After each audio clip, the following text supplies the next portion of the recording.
increased significantly to about 6,200 licensed and regulated programs. And so what you can see here is that this had a result on our caseload increases, and this is an issue I talked to the committee about before earlier this year in February. And so when our caseloads increase and the scope of who we monitor increase, so do the number of findings and our need to do continual follow-up with those providers, either providing technical assistance, supports, or follow-up monitoring actions. So the request that I referenced earlier that I'll be making to eBoard this afternoon, as well as our request for the 2019 session, is seeking to not only return to caseloads that are closer to best practice levels and licensing programs, which is one licensor to 50 programs. We also want to seek other staff that will continue to improve our licensing program to prioritize child safety. Some of the work that we have started and need more capacity to be able to implement is risk-assessed rules and progressive enforcement. So when we talk about risk-assessed rules and try to talk about this in not too technical a way, and then need to call up my child care director here to help me out here, but the basic notion of this is that we need to begin to treat we need to treat violations and compliance issues in child care differently. So of the things that we find, some of them are more serious in terms of the threat that they pose to health and safety.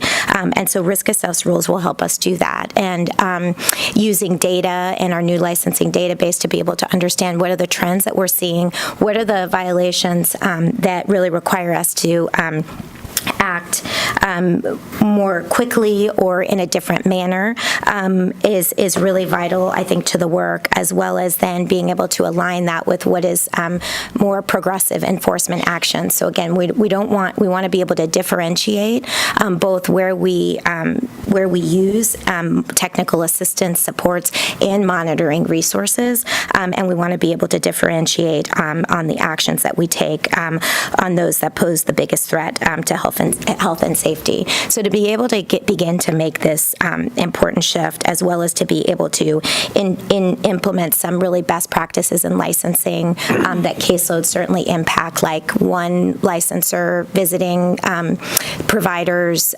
for ongoing and routine monitoring, and another licensor visiting a provider when there's a complaint. We're going to need to add both. We're going to need to reduce these caseloads. We're going to need to begin to have more supervision in the field, more training and support for licensors to implement new processes and procedures, and we're going to need more capacity in the central office. The central office really supports the practices in the field, including having a position and staff that are able to look at data and help leadership in the division make decisions on how to utilize the resources that we have.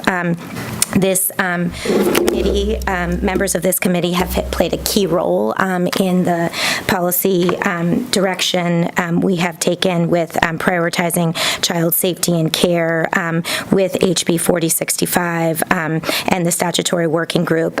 For this next session in 2018, we've submitted a legislative concept, one where we're going to be looking at being able to look at other information that we have access to when we make decisions about suitability determinations in the central background registry. So being able to look at our own licensing data around facilities and using that information, as well as information that we might be able to get from other state licensing programs when there is a concern about a particular provider and their continued enrollment in the central background registry.